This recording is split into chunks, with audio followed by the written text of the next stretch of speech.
Starting. It's starting. It's starting.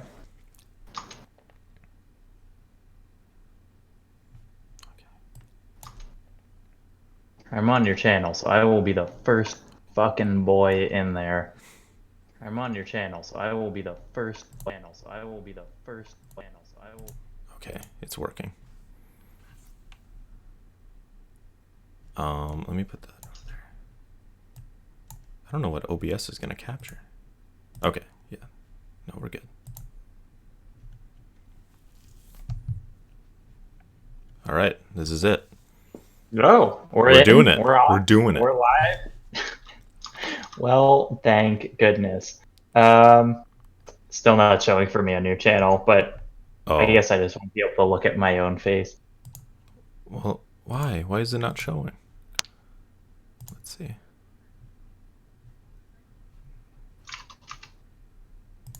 My channel. Oh, okay. Is it there? Hey, it's here. Okay. Oh, 3 watching. Cool. I don't know who those are, but I guess we can. One of them is me.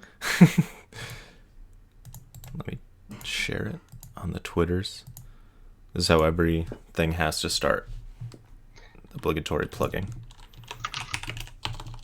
All right.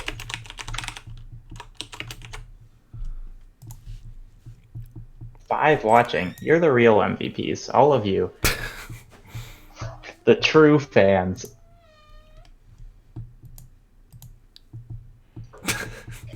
My brother just mooned me. Good. Don't show that on stream. You'll get banned. No, not at all. I would never. But just everyone know. Oh my god. Laura, the MVP. Oh. Started streaming 90 seconds ago. Thanks, Laura. You're a good friend. Alright, so. Like we said last time. Interview part 1. Zach interviewed me. Interview part 2. I'm interviewing Zach. What's happening here? I had to pass my brother his torch. Sorry. Oh, fuck. Good. My fork fell in again. Sorry, continue. Am I gonna be able to talk, or are you just gonna be eating ramen? I'll listen. I'm listening. Okay. All right. So I've been looking at your channel a lot for the past week, and it's a mystery to me. I mean, I guess okay. So here's a question. Do you have like a lot of stuff that you previously uploaded that is now unlisted? Or was truly your first upload like a relatively straightforward Dark Souls lore video? So I'll tell you. So no, I made this channel specifically for these videos.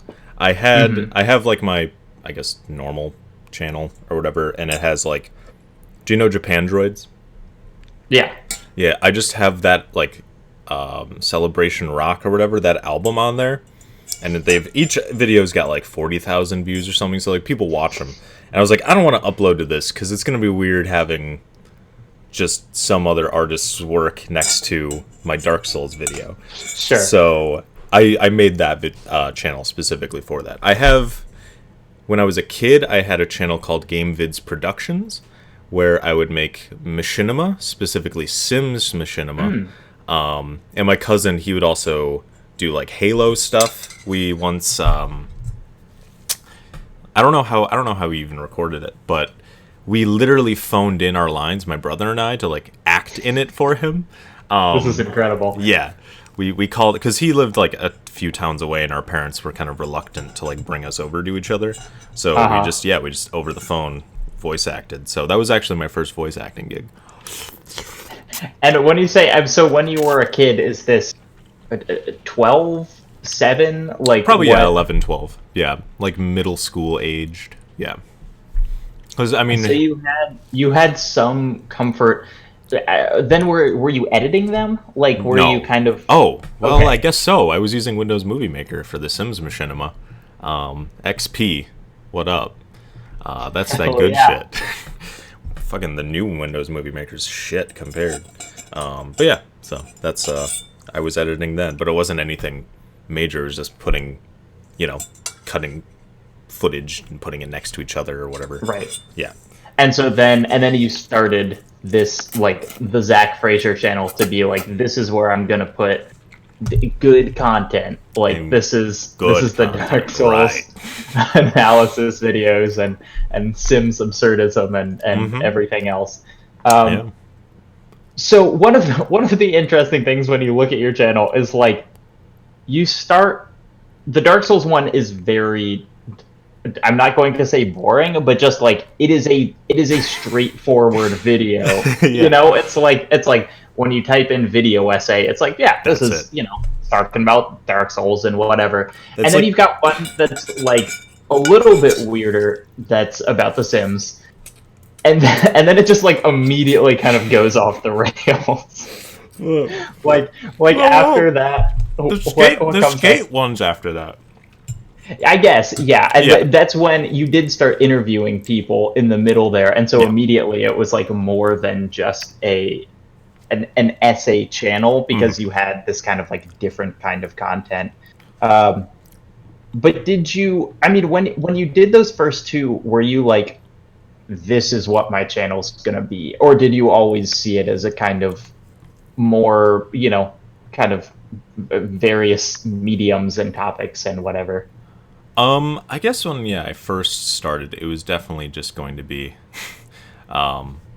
just video essays, like gaming video essays, because I'd been watching like Hamish writing on games, and you know, Aaron Signal, and I'm trying to think what else back then. I mean, you know, like extra credits and stuff like that. And I was like, I want to get in this game, you know, especially because Hamish like blew up so quickly, and he was like a early supporter, and Right.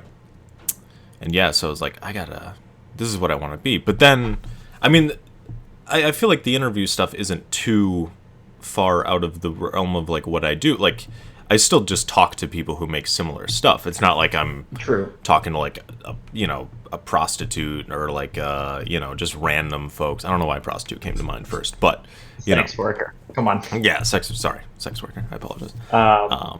But it is. I mean, it is immediately different, though. Then it's like, you know, I don't know any other channel that has really any interviews with like other creators, and especially not, you know, having it be about half your uploads, you know, are these like conversations with other people. And so it's just like, it's already an interesting kind of different direction than most people went in, I think. Yeah, I guess it's like, you know, I'd listen to podcasts, and you know, you'd have that parasocial relationship with those people, and it's like, fuck, I'm tired of that shit. I want to do it, you know, and I want to talk to people that I'm interested in, and I'm already like watching their work, and you know, I know that I can. I mean, the research is just watching their videos, and I'm doing that shit anyway. So, Right. And I just, you know, I wanted to create community, I guess, like sort of bring people together and be like, how do you make stuff? Like, why do you do it? And I figured it'd be nice for the fans of those people, if they shared, just get a little extra, you know. Did you know? I mean, the first one on the channel is Tabasco Sauce Boss. Is that the first person that you talked to, or are there some? I know you mentioned there's like one Nova Canoe one that is. You can still find that one if you go to the description of the most recent one.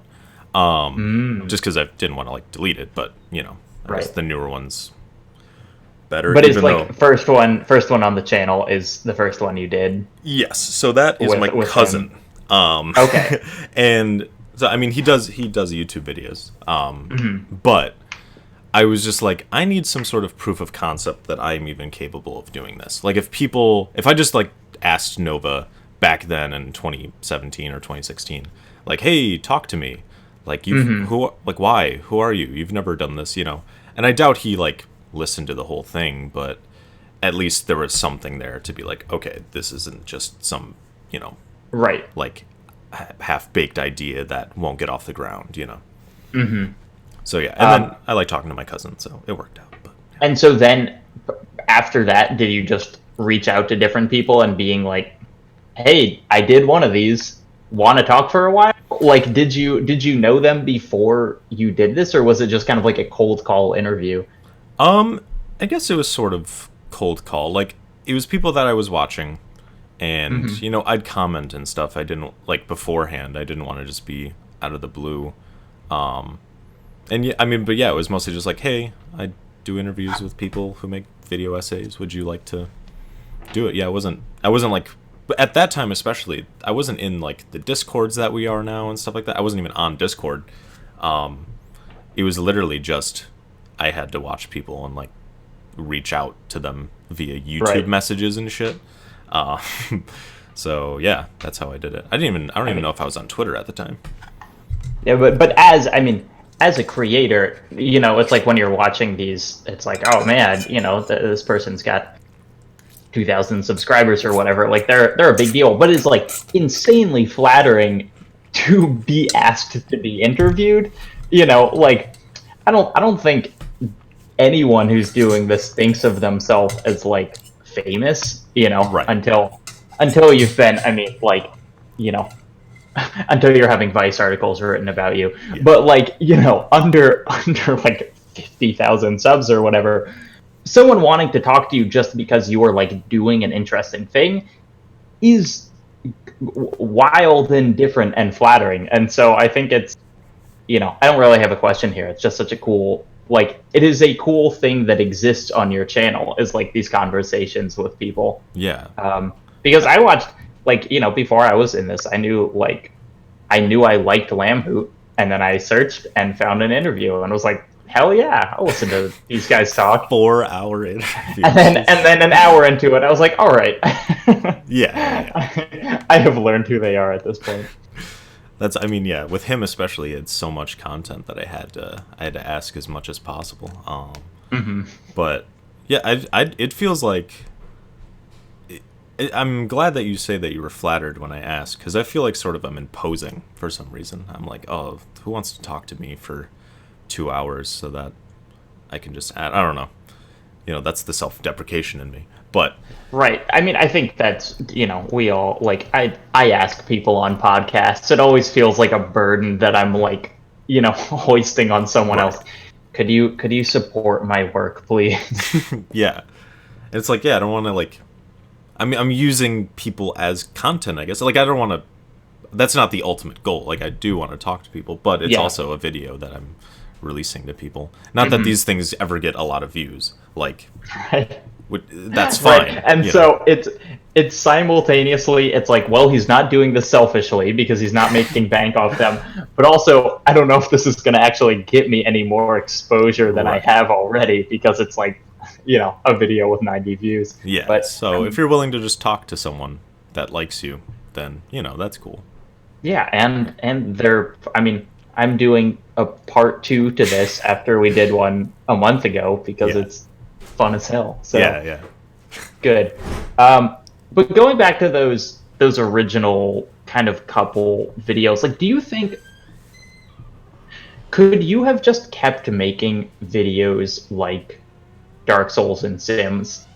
Like this is like about video games, doesn't have live recorded footage, like just kind of like just doing the video essay thing. Would you have been able to do that for, however many years you've had your channel now, or do you Hmm. kind of needing to pursue different aesthetics and topics and stuff? I mean, I guess I'm sort of. I'm very susceptible to what I watch. Like, I'm very easily influenced, I guess. So, like, watching Dennis's stuff and then seeing, like, a ContraPoints or a Philosophy Tube or whatever. Obviously, I'm not doing, like, a full acting gig with this sort of shit. But just people doing. Like, I just want to do what I like, And Right. obviously, everyone does that, I guess. But that it was just a natural extension of what I was watching at the time. Like I said, like I was just watching sort of straight laced, like, here's a video essay, it's like 10 to 15 minutes, and it's just footage and talking over it or whatever. And then watching Dennis, like, especially after the interview, like watching him have all these like intros where he's doing weird, goofy stuff. I was like, I wanna do that kind of thing. It spices it up, even if it maybe people click away or whatever because I took my shirt off. Like, that, I get to say that I did that, and it's like a people click on it specifically because of that, and then click away once they've seen that. Probably, honestly, but yeah, and it's fun to like add a little humor and charm. It differentiates me, Right. That's something that I'm trying to be cognizant of, is like being different, I guess. That's why I try and talk about things that aren't with Dark Souls and The Sims with notwithstanding. I mean, like The Sims, sort of that angle was kind of unique, I thought. Yeah, for sure. Yeah. I mean, and even the Dark, like, I don't mean to undercut the kind of like interestingness of that Dark Souls video. Like, there's already kind of like this is not just a gameplay analysis, but it is, yeah. If like Errant Signal is the platonic ideal of like a video essay about video games, that you started there and just like went away from it. Right. And I mean, I feel like my Beyond Two Souls video is sort of more straight-laced. I mean, that one I had been working on for a year, and I didn't want to prolong it by adding some sort of live action thing, though I did have plans to do that. I bought a green screen because I wanted to so I am very interested. This is behind the scenes stuff, people. This is exclusive scoop. So I had my friend draw up what I called the shit city, and it was 3 buildings, and they were all made of poop. And because I thought the game was bad, and I was going to just talk about that. And there was like, as you do, yeah. And there was the gameplay building, and the story building, and something else I forget. It's like thematics or whatever. Like I talk about like the narrative as like like a how it's structured and stuff like that, and how it's dumb, and then talk about like its ideas like the suicide and existential stuff or whatever. And I was gonna like walk through it like Blue's Clues, I was gonna like walk to each building after I like that was gonna be the structure of the video, is like walking to each different building, and then I was gonna film myself in like abandoned buildings to just show that like, oh, this is all empty or whatever, and like just as like an intro to like the part, like I'd walk in the building and then shoot myself in an abandoned building in real life, and then talk about the stuff. You die in the video, you die in real life. Right. So yeah, that's what that was gonna be. And then I was also gonna like move away from that. Oh, did you move away from that because it was hard, or you just wanted to get the video out, or was it like not fitting with the tone that you eventually settled on? Basically, all 3 of those things. Okay. It was really ambitious, and I couldn't get anyone to go to abandoned buildings with me. I don't have a car, so like I had to give someone to drive with me. And then I feel awkward like filming with people around, just because like earnestly being creative makes me feel vulnerable and scared. So I try not to do that around people. We're putting a pin in that, because I have like a lot of questions about this topic. But keep going on beyond. Yeah. So there's that. It was just ambitious and hard to do. And also I didn't. So if you note, I have like a weird intro to that video where I'm just talking about like how hard it was to kind of write it. That could have been excised, but it was kind of a byproduct of like that whole year of like trying to make this video with like a weird comedy structure. And I was like, I can't do it. I can't fit it. Like I have to I can't have it so gameplay, story, themes, right. Like I had to kind of, I mean, it's still sort of segmented, but I wanted to like not make it that. Like, also, make it harder I feel on like me. that video, where the tone like landed, seems like it would be hard to square. Like if you were walking between like shit city, that seems like it would be kind of a more like straightforward, like this game is bad, right. And like where you landed on it is, I think, much more interesting, which is like it still is bad, like the game sucks, but kind of your kind of like sincerity in talking about that, and like the kind of like bizarre self-harm aspects to it, and all of that maybe you could have pulled it off, and I would have seen Shit City and been like, oh my god. But it seems, it seems like that's just a goofy concept for what ended up being a pretty serious video, Yeah. even though it is still a dunk on a bad game. Right. Yeah. I mean, I guess I could have, when I walked into that shit building, been like, oh no, I don't even that wouldn't have worked. Yeah. So, yeah, I mean, and that was always going to be in there, talking about the self-harm and stuff, and the suicide and whatnot. So, probably, yeah, it turned out well that I didn't end up doing all that, because it would have been in bad taste. Like walking into a shit building and being like, content warning. Like, it's like, okay, that's it. Yeah. Like Nakey Jakey isn't gonna ever do that. You know what I mean? Like, that's kind of what I was cribbing a bit. Yeah. And I mean, or he has, but it's a video of just him lying in bed. Because he has gotten serious, but he's not on an exercise ball in those videos. Right, he doesn't have the 007 sniper shot fire, like, right. Transitioning to talking about being depressed and only playing BioShock or whatever.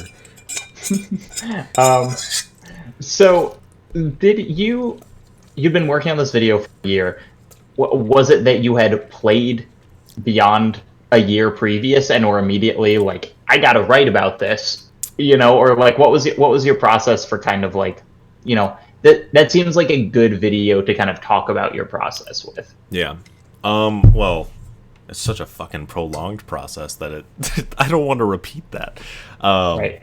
But yeah, so one of my friends and I, we play through sort of like those story-ish base games. Like, we played through Heavy Rain like in one sitting together. We played through Until Dawn in one sitting together, and then we did Beyond Two Souls.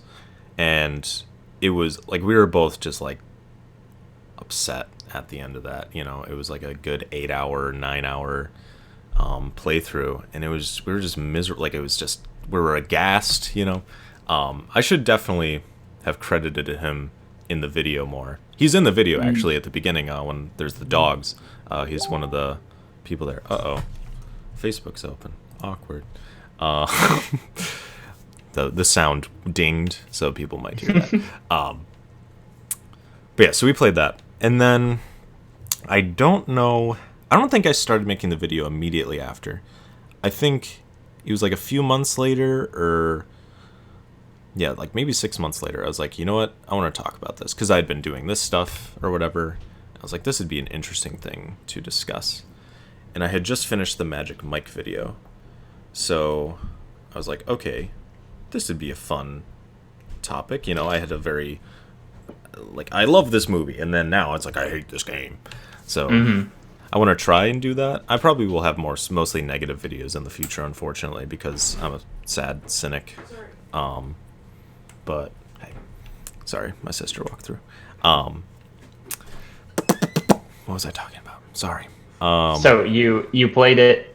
You did want to write about it. Yeah, and then it just took a long time. Like, what was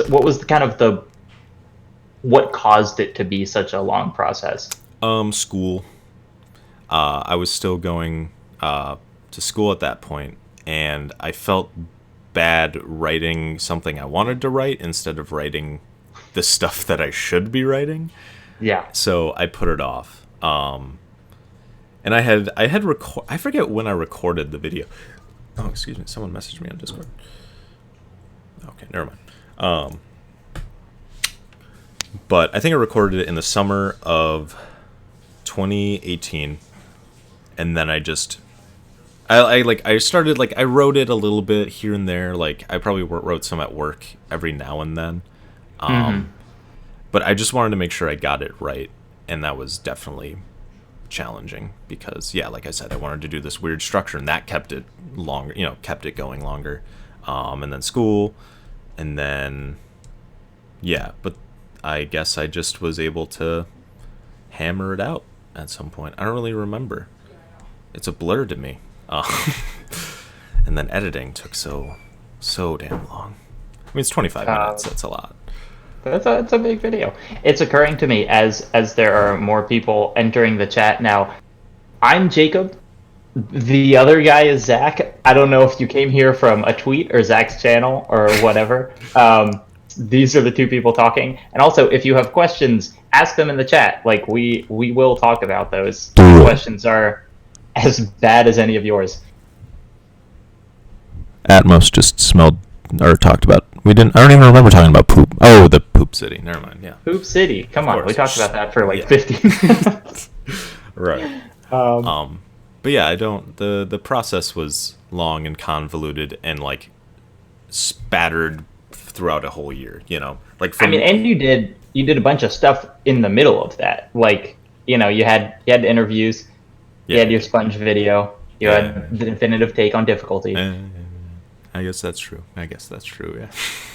So are you, in general, do you have like 12 scripts that you could be working on? You know, what kind of projected doer are you? Because I like get an idea for something and it's like an intrusive thought in my brain until it's done. And so that's why I tend to put things out pretty quickly, because it's like I will write a script and immediately edit the video because I just like need to excise that idea. Yeah. But I've gathered that that's not normal. Like I think a lot of creators have like a ton of stuff that they are kind of kicking around. Mm-hmm. Are you one of those? Or are you somewhere in the middle?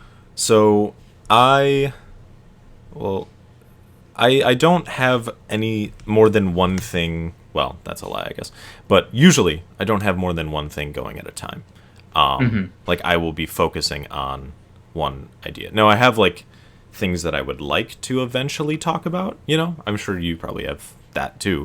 But maybe, I don't know, maybe it all just comes to you divinely and you're like, "Oh, I remember that Shadow of the Colossus thread from 2010. Whoa, I remember that." Yeah. But yeah, like right now I'm just working on one video. Like that's it. I'm not like trying to juggle or multitask or anything. Mm-hmm. Actually, well, I'm doing the research on one, i.e., I'm going to make a video on Batman the Animated Series, and I've been like slowly progressing through that. I don't know if you just say hell yeah. I'm not that positive on it. But hell yeah, an interesting topic to be analyzed. Okay, yeah. Most people like it. I'm not so fond. Honestly, I think we need some more like anti-cartoon stances on YouTube. Fuck cartoons, it's bullshit. There is a lot of pro-cartoon rhetoric out there. Yo. What cartoons do you need me to take down? I'll do it. I'll take the heat. Adventure Time. Really? Okay. That's gonna be big. Those 10 minutes, man. I can't. It's Wait, fine. I don't dislike it. You know, 'cause they have like 10-minute episodes. Oh, okay. Yeah. You make a 10-minute video. Yeah. Okay. So I want to go back to like. So you said that you were going to film this thing, and then felt kind of weird about like asking people to film you being sincere. Yeah. One of the things, and this is already kind of answering the question, but like you seem incredibly comfortable on camera. You know, this is like something that I think kind of sets you apart as a creator. I mean, it's like you have multiple videos that are just you dancing. There's just like two. Oh yeah. Yeah. That is two more than most people have. That's true. And I mean, even just the choice to like, it's not uncommon, but putting yourself on screen in a video, I feel like is not the default choice. You know, that it's like, you know, it's just like, I'm just going to edit footage of this movie the whole time that I'm talking about the movie or the game or whatever. And so putting yourself in it is like a decision. Mm-hmm. And it seems like it comes very naturally to you. But is that, I mean, are you just a good actor? Like, you know, where does that come? That's an interesting question. I mean, I will say, to talk about like why it is that I even put myself in, like I'm just sort of, I have the privilege of having enough people around that can like hold a camera and know how to use a camera. Like I imagine a lot of more people would. Like I'm sure Dennis would do it all the time if he had like a crew, just fucking friends, to do it. But since he's like living in an apartment where he records in his bathroom on the toilet and stuff, that's a choice. Look, he could. That's not just he could record. There's limitations involved, I think. Obviously he doesn't want to bother his neighbors and stuff like that. Right. That's why this is the quiet Dennis era, because he can't yell and scare everyone above him. We'll talk about this like his blue period. It is, I mean, I told him that. But anyway, so part of it is that like I have the resources and people available, so I figure I should take the chance, Right. to do that. I don't imagine you, like, do you have anyone that you'd be like, hey, come film me doing anything, I mean, I don't even have a camera. Exactly, right? Like, I don't even have a camera. That's a limitation.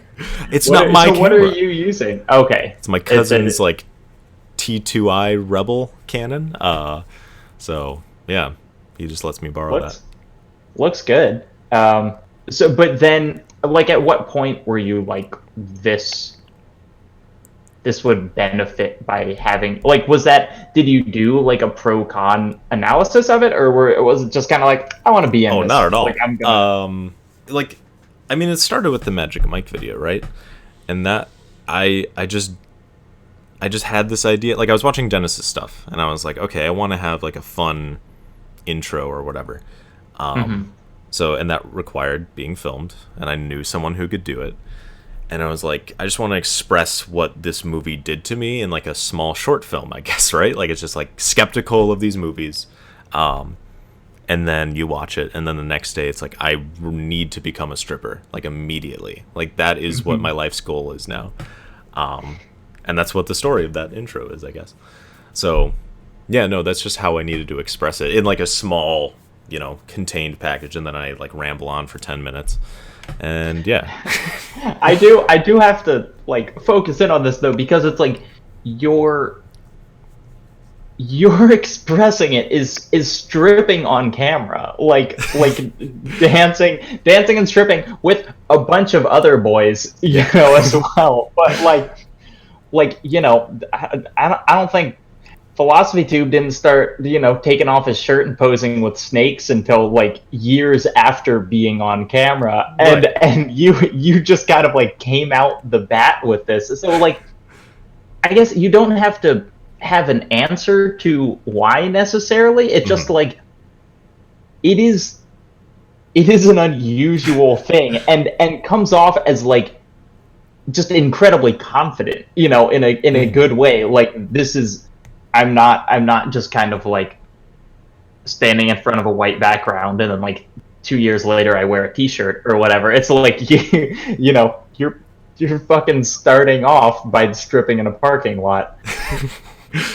Like, I guess I'm confident in wanting to make interesting videos. Like, that's what I care about a lot. But in the process of doing that, I'm definitely like, when we were filming that, like, I felt awkward, like, telling people what to do. Like, I don't want to, like having a creative vision seems like I'm putting, I don't know, like, I don't want to make people do anything. So it could have turned out differently, and, like, honestly, that was sort of what you see is kind of making a best of a bad situation. Like, people like that intro, but it definitely wasn't what I had envisioned. Like, I really wanted something more choreographed. And, but it was also just limitations. Like, I don't have the time to choreograph a dance with more than myself. And even then, like, doing that with myself. But yeah, so this isn't to, like, make anyone who was there, if you're watching people who are there, it's okay. I don't like, imposing my will upon people. So, but I mean, I guess I can fake it till I make it, I guess, in terms of like how I was acting. And also, like, I can be goofy every now and then. Like, being goofy is where I feel comfortable. Like, once it becomes like sincerity and like heartfelt, it's like, I don't know if I can do that with people around. But this is the interesting thing, is that you say that, but like you you dancing in that video, it might be goofy, but it's not.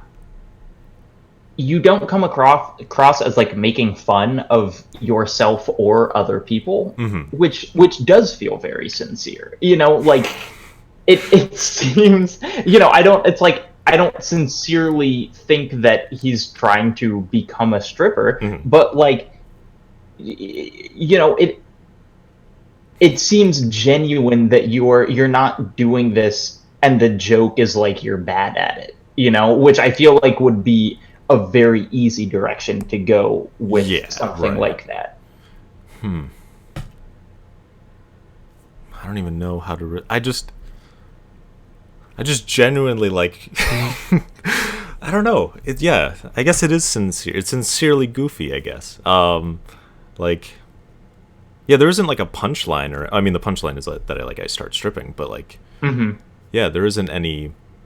Their joke isn't on anyone. It's just sort of, here's a guy that likes stripping, I guess. I don't know, but that's not like, it's not being made fun of. It's just, I don't know how to even respond. I don't know. Yeah, I mean, and that's not like I did not set you up with a good question. I just like I want to communicate that I just find it so like fascinating and in a good way. Like I didn't sign up to be psychoanalyzed, Jacob. This is what this is. I'm roasting you with facts, logic, and emotions. So then, okay, so going away from the Magic Mike for a second, I really liked the definitive take on difficulty. Like, it was a good video, and I like read the script before, and so I was like, I knew what the argument was. And, like, you're in it. I'm in it. But my favorite part about that is kind of how you start, because it like there's this kind of like bizarre art film thing in like the sewers or whatever first.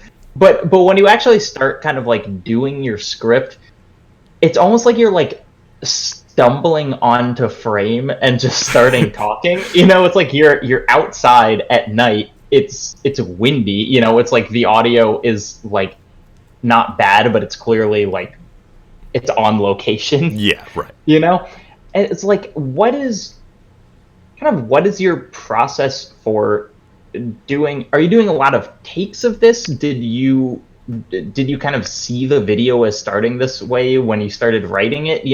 Tell me how that kind of format comes into being. Yeah. Well, with that video specifically, I just wrote it because I was seeing takes about difficulty and stuff, the people being jerks about it. And it just came out of me. Like, so that was before the Beyond video came out. And it was when I was like, there was a point where I was stuck on the Beyond video. I was like trying to figure out how to end the thing. And so I was like, I'm just going to shelve this for a minute. And then that came out of me. It's not even that long of a script. And then I was like, I don't know what to put. Like, what footage do I put? Like, I'm just lazy. Like, I don't want to have to figure that out. So I'm lazy in that I will do things. I will go out of my way to do harder things because I'm just dumb, essentially. But yeah, I was like, I guess I'll just film myself. And I was like, where could I do that? That'd be interesting. And I was like, my cousin just came over. I'm like, let's go to the parking garage and film me doing the script. So yeah, I mean, there's a lot of takes. Like, that opening, probably like I did 5 times, like me jump, like I'm crouching behind a concrete thing, and then I'm like, ooh, you have to like jump out and fall and trip, and use the snow. You had to get a little that in there. I forget, it was like fucking like April and it was still snowy. It was a bad winter, but yeah, we just did a lot of takes, and I felt bad because it was kind of cold. And I didn't memorize my lines. I was like, pull up the script on your phone, because I don't have a phone. So I would just like look at the Google Doc and be like, all right, I got it. And be like, wait, fuck, I have to read that again. All right, I got it. I don't got it. And I have a very, I don't know. I want to make sure that I'm saying like what I wrote. I don't want to like improv too much, because I guess I want to make sure that the language that I'm using is as specific as possible to make the points that I want to make and not be ambiguous or anything. But yeah, and then editing the thing was pretty easy, except for the music video at the beginning. But yeah. I guess one of the things that terrifies me about doing anything live is like you don't get to, I am constantly inserting little things in what I've already recording, or kind of like I said this name wrong and I only realize it when I'm 20 minutes into the editing process. Hey Dennis. And so like when you're filming something live, is there a way around it, or is it just like that's it? Like I gotta get it right because I'm not going to be able to redo this. I mean, since I've only done one video where I guess the Magic Mic I have some talking head in it, but that's just like intro shit. That's not like anything too. I mean, but you have a good amount of intro or talking head, because there are several things where it's like you are just filming yourself talking to the camera, even though it's not,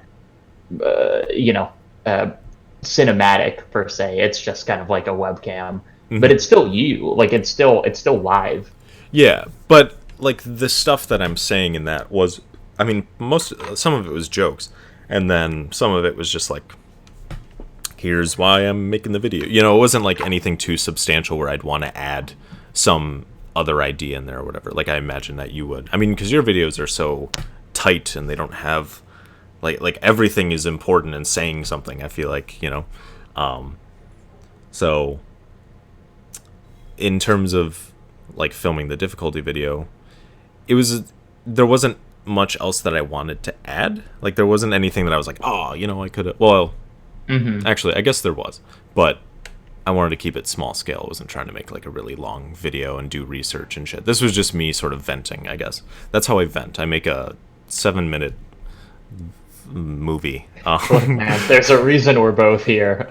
That's true. This is not an unusual impulse for this very specific crowd. Yeah. But yeah, so I've never had the experience of being like, can I insert something? Or it's just like I have to film it and that's that, and I can't go back or anything.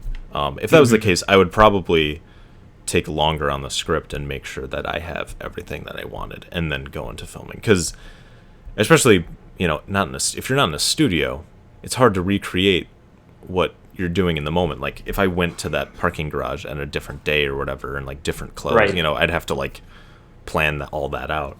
And that would be a lot. Whereas, yeah, if you're in your room or whatever, you're probably like Jack Saint's probably fine, But yeah, so I don't know if that answers your question. Good answer. Okay, so let's talk a little about the mixtape. Oh yeah. Like you uploaded on your channel a collab between how many different people? I'm gonna guess 13, 14. Yeah, a lot of Fork is in there, but he just rapped, so I'm including him, so that like adds it to like 14 or whatever. But yeah. So I was in the Discord when this was being planned out, so I know a little about like the formation process, which was basically just people saying, "Hey, everyone want to make like a little video and put it together?" And it happened. But can you talk about the editing process and maybe challenges or kind of like unexpected things of putting together all of these pretty stylistically different videos on games? Well, I didn't want to create too much work for myself because I guess I probably could have gone all out and like filmed me reacting to things or whatever, but I wanted to keep everything, like everyone's videos sort of pure, I guess, just like that's the video. Editing it was pretty simple. I just put it in the timeline and I made little like VHS-y, like interludes or whatever, just like transitions rather. And that's why I did like the mixtape beginning, just because, or like the videotape beginning, just to like sort of create some logic to it, and then you can see the mixtape on the toilet at the end. But toilets, that's my aesthetic. But I mean, yeah, it wasn't too big of a thing, like in terms of like putting it together. Honestly, I mean, I was lucky enough that everyone decided that I could have it on my channel and get, some attention to me. Hopefully the people who subscribed don't unsubscribe immediately after this next video. I mean, I guess if they saw my edition, they kind of know what I'm about. And if they watched other videos on the channel, hopefully they did. Plus, who would unsubscribe from this hot content right here? Some people have, you see your number go down 1 or 2 and you're like, what'd you do? What'd I do? Fuck bullshit. Yeah. You didn't know. Okay, so then I guess more about the substance of that mixtape. Like, let's just talk about some of the videos. I mean, were there ones where when you got them, you were like, oh, this is good? Like, I will say off the bat, the quality across the board is nuts. Like, when I was watching these, I really didn't know what to expect, and everyone, brought their A game. But are there, like, one of my favorites is the Snake one where he's talking about reloading in VR, because it's like, it's such a perfect small topic. Like, I don't need to hear someone talk about that for 20 minutes, but his thesis, which is like, this kind of instinctual bordering on meaningless action in traditional games, which is reloading, where you just hit a button, becomes incredibly visceral and meaningful when you're doing it in VR. Yeah. Like, it's well put together. It's interesting. He frames it around, I think, like Liquid talking about it in Metal Gear Solid or whatever. But to me, that was like, I saw that and I was like, this is, the reason this mixtape exists is for videos like that. Right. Were there other ones that really like stood out to you in there that you were just like super into or felt like this was the right format for? No, all of them were bad, and mine was good. So I also agree with that. Thank you. Moving on. No. Yeah, I mean, like Ben's, he had like that sort of like a crescendo with the music and stuff, and I'm trying to think of it because there's so many. There's like 12. MML's was good about the different Mario Kart racers. Yeah, right. Because you don't need a whole video like going in depth on every single game, and like figuring that out. It's just like, here's cool mechanics that like change up the formula and stuff. Right. Freaking James D. Freaking that 1 minute video, and goddamn, his editing is so good. And it had the little timer up at the top. I don't know what James does like as a job, but like if he's not video editing, like the world is missing out.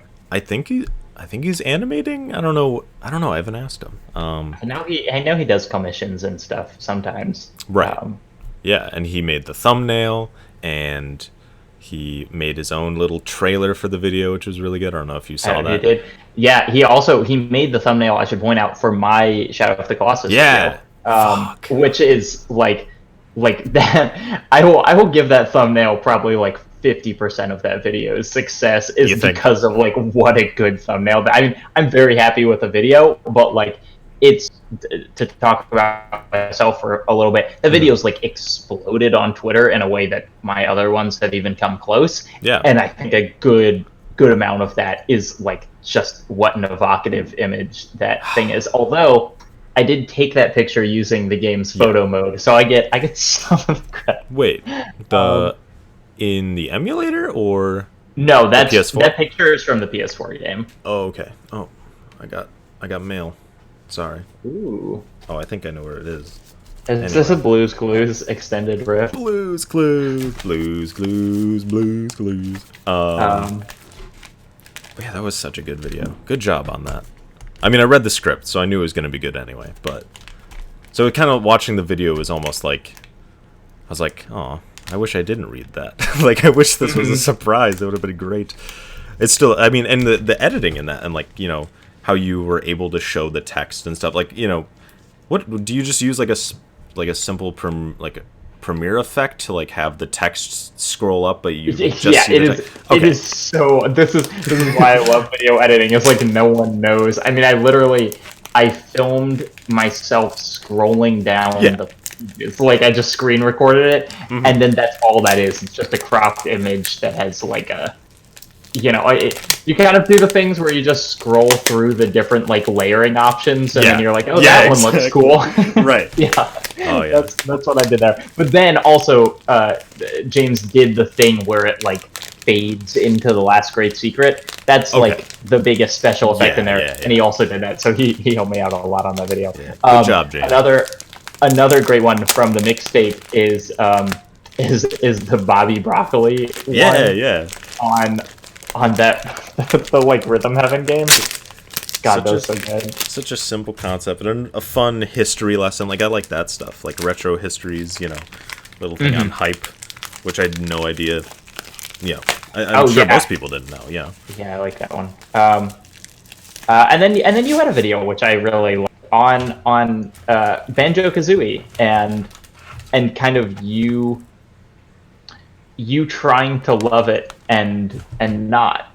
Do you have more to say on that than what you said in the video? I mean, I think it's a fairly good summary of it, but like, had you been thinking about this for a while?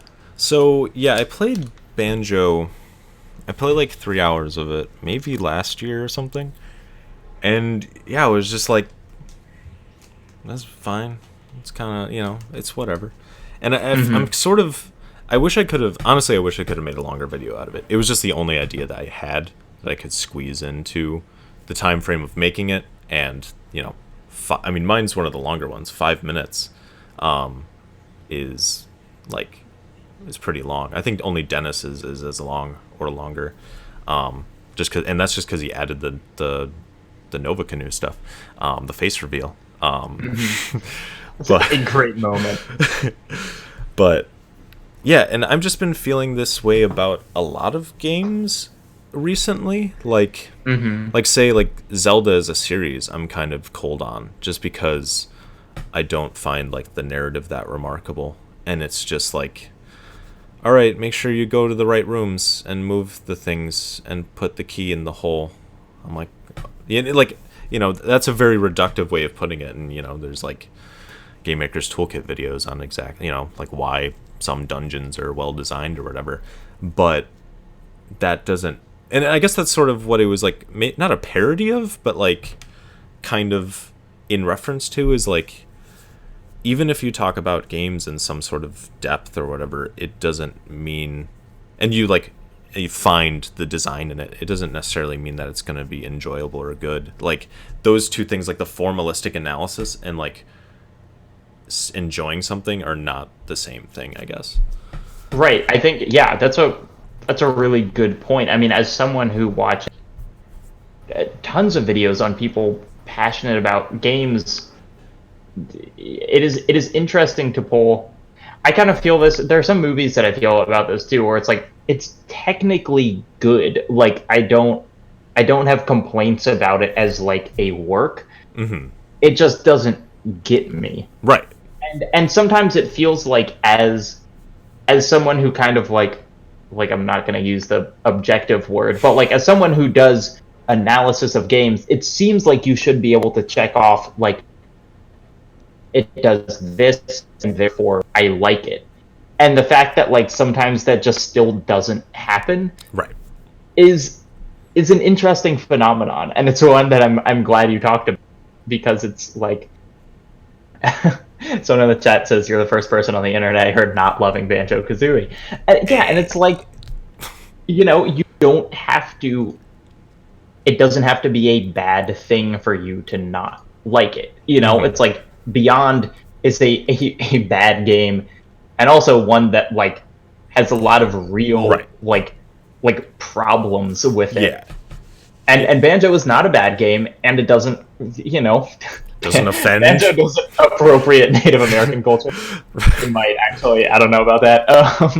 But yeah, just this idea of like, I feel like I'm supposed to connect with this and I'm not, is a powerful one. Yeah, and that's how I feel about it. Like a lot of, I guess, like a Nintendo properties and stuff. Mario is kind of the exception, I guess, because I don't know, I just like jumping around and shit. Like I like a classic platform that just appeals to me in general. But yeah, I don't know. So I wish I could have made a longer video out of it and talked about more examples and like went in on certain things more. But I guess I just have to use this one game to sort of talk about a bigger idea, Right. Yeah, and I mean, this can be, I could definitely see this being kind of a jumping off point as a, it's like, for me sometimes it's like I will get my thoughts out there, and when they like settle in the outside world, after a while I feel like I kind of come to terms with them better than if they're just kind of like stewing in my head. So it's like maybe you can let Banjo sit for a while and then come back to kind of this topic in general with a more a 40-minute video on it. Oh god. Is that the goal? Are all of us just trying to make long videos? I mean, like, I know it's weird. Like, I'd like to make a long video, I guess. Not that I'm, like, going to purposefully, like, just write a bunch of shit for no reason. But, like, with this new Batman video, it's like, I would like to see... I don't know, just...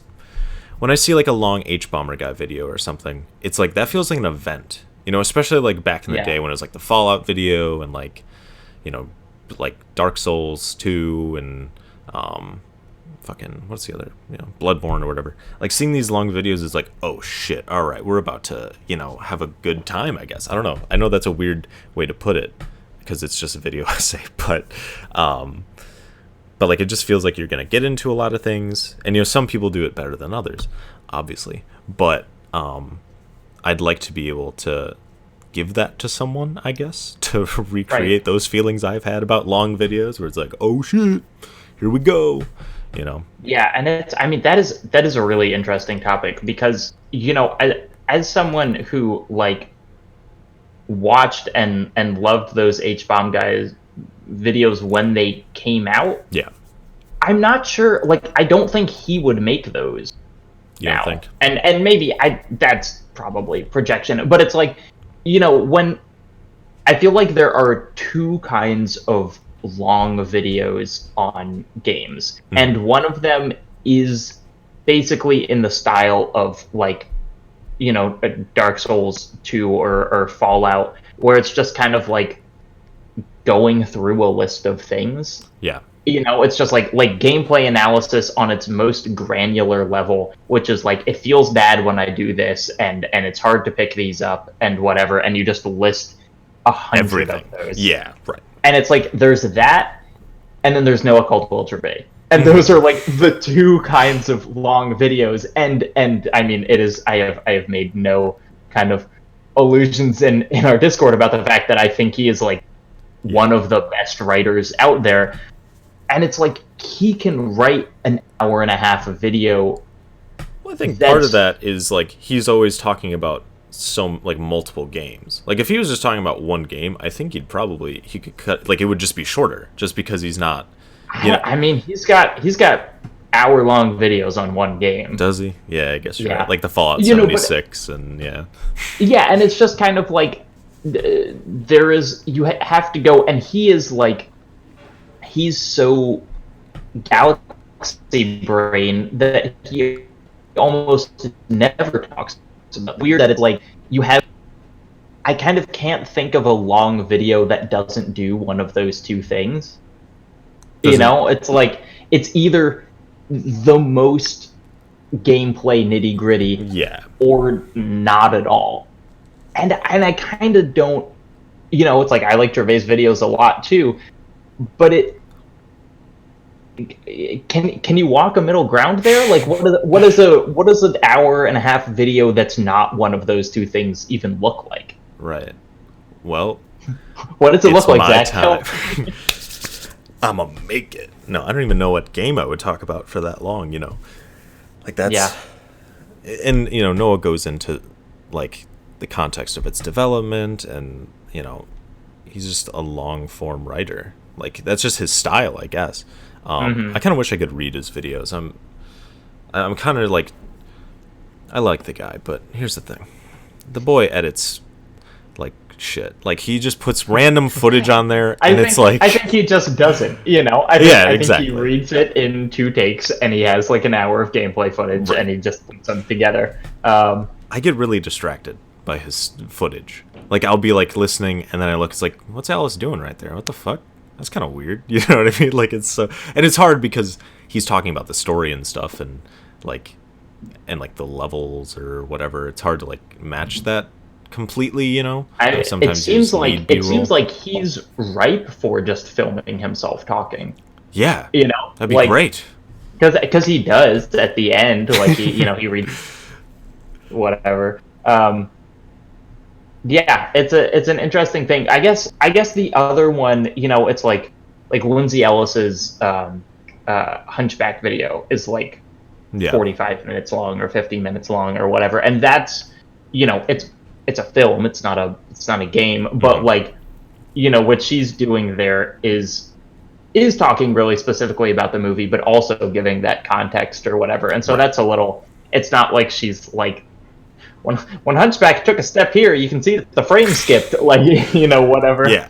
whatever a like gameplay analysis version of a movie thing. I guess that's just Cinema Sins. I mean, Like, it's I would just- say like what Folding Ideas did with the 50 Shades of Grey movies. I feel like that was a Yeah. lot of like formalistic stuff. Like he didn't we talked about the story being kind of dumb and whatnot, but like a lot of it is just like, here's how the structure is weird, and like it's based on this old what are they, I guess, online fan fiction, yeah, based on the old fan fiction, and like here's how it translated, and it's weird and like over long and bloated, but like like he talks about the story as like a structure, as like as form, rather than, I mean, he does talk about thematic stuff, but not as prevalently, especially in that series, and that being like, I don't know, almost 3 hours of video, like collectively, all three. yeah, Yeah. yeah, and he does. I mean, he gets but he is reading. Yeah, again, and what is the gameplay version of like mediums for? He is reading specific passages from the text, which I think is interesting. Like, which is on one hand just backing up his claims, Yeah. but also like, I am really going to get granular on this. Right. Like, we're not going to talk about this book just as a whole. We're going to talk about how like individual sentences in it are doing, like pushing these bizarre ideas of what, masculinity or BDSM or whatever is. The crack whore, my mother. Thank you, Mike Rignetta, for blessing us with your voice once again. So good. Yeah. Do you have so this is I guess we've already kind of answered this, but like beyond gaming, video, maybe not even video, like are there just writers that you like, or like artists or people that you feel have influenced your work that aren't just people making videos on YouTube? That's a good question. I should ask people that in the future. Thank you. You're a better interviewer than I am. I'm trying to think. I'm like, is it bad that I like separate those two worlds? I don't know. Like, when I'm writing a script, like, I really like this rapper Milo. I don't know if you've ever heard of him. He's pretty small, but I really Say like his name? Milo. Oh, okay, yes. Yeah. I am aware. I couldn't sing along, but I know. Okay, so like I really like his writing style, and or whatever. But that's very specifically, that's rap, and like he has a very specific way of rapping and stuff like that. So it's like I'm not gonna bring that into how I write a video. I guess I'm mostly influenced by other video essay makers. Sadly, I should read more. Honestly, I don't read a lot. And You you know, work in a library. I'm How dumb. dare you? There are movies there, all right, and games. So I use the I. The first video games I played were CDs that I checked out from the library. Oh, They really? had they had like Lego Island 2 was like the Nice. first. You know, there were like educational games, but I Yeah. remember that being like a video game. You know, it Hmm. had like an ending and whatever that I got to. And that was probably the first video game I like beat. Is that the one with pepperoni where you have to stop the thief that breaks out of jail or whatever? Yeah, Yeah. it's got like a semi-open world that you can like skate around. Hmm. And I remember the loading times just being like interminable. You know, when I was like 7 or 8 Yeah. playing these, and the loading screen was like a CD that had like a pizza on one side, and then Oh like my the god. shiny part on the other. Yeah. And I've just been sitting there for like minutes, which was probably because of my like family computer's Right. terrible hard drive or whatever. But just like, ugh, I just want to play the skating mini game. I know. There was this one mini game. I think you're just on like a half pipe or whatever, Yeah. and you just have to Yes. do spins. I couldn't fucking Mm-hmm. beat that for the life of me. I don't know how I There's, got far in that game. and then it gets weird. You go to like an island that has like you go to like different like Hmm. realms. Yeah, you go to like an Indiana Jonesy world, and then you go to the medieval one. Yeah, oh, I'm it's gonna make a classic. 40-minute video about that game. I'm sure Uh, someone has, honestly. uh, okay, where were we? You don't read. I don't read. You work in a library. Um, I need to read more like nonfiction and stuff, I guess. Like, to get my, to read other people and crib from them, I guess, and their style, but just to learn more, I guess. You know. mhm. I Um, feel like I don't read a lot of like novels, mhm. but there are a ton of. I mean, I think we kind of don't give ourselves enough credit for like the number of probably 5 to 20 page just like news articles or like things that I read online. Like that's a lot of words you're taking in, and those aren't tweets. You know, they're like Yeah. written thoughtfully. I think that I think we're actually all reading a lot more than we think we are because we think reading is just like Book. cover to cover. Yeah. Yeah. Right. Definitely. I mean, I'm also not reading a lot of articles as Well, well. you're just an idiot. I don't know what to do with Exactly. you. No, I don't know. Like, especially if it's like on games and stuff, like what Critical Distance will share. It's like they're really short and kind of like just sort of touch upon a topic, and Hmm. I just want a little more substance. You know, I don't know. Yeah. Just I don't know. If, check out Heterotopias and like Unwinnable. The yeah. like paid for gaming zines are really good, but also I do not know how they're staying afloat. Right. Yeah. Did Jared write for Heterotopias? He might have. I thought he wrote I'm not about sure. Pathologic One. But maybe I'm wrong. That sounds right. Okay. Yeah, I mean they're a magazine about games and architecture, so like of course I'm obsessed with them. But Hmm. they they have writing that I like wish was in the mainstream, but also will never be because it's like it's probably what you were reading when you were doing literary analysis, Right. Yeah. as like a major. Like it's kind of inaccessibly academic, but I don't think it's for the purpose of being inaccessible, which I think some of academia is. Yeah. It's just like writing about high level stuff. Yeah. Yeah. Especially when it comes to Anyway. architecture, like I don't know basically anything about it. So any new Hmm. words and stuff, it's like, what the holy shit? What the fuck is a foyer? That's what it is. It's just writing about.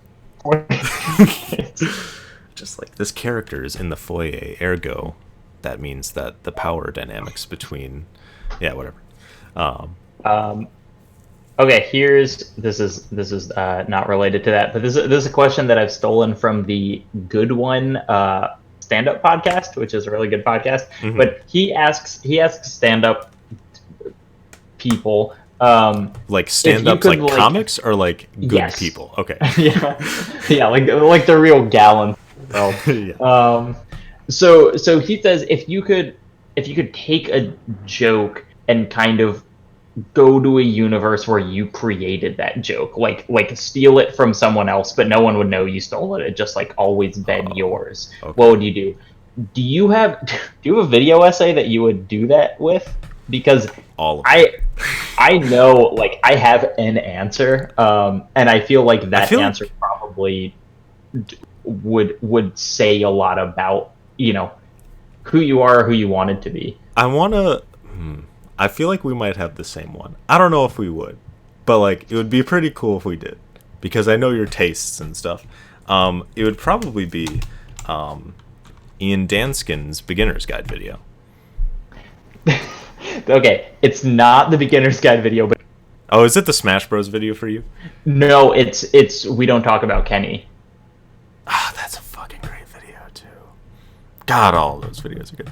But yeah, it would definitely be the beginner's guide video, just because like when I first played that game, it was just sort of like inscrutable, and I just had like Mm-hmm. these raw emotions about it. You know what I mean?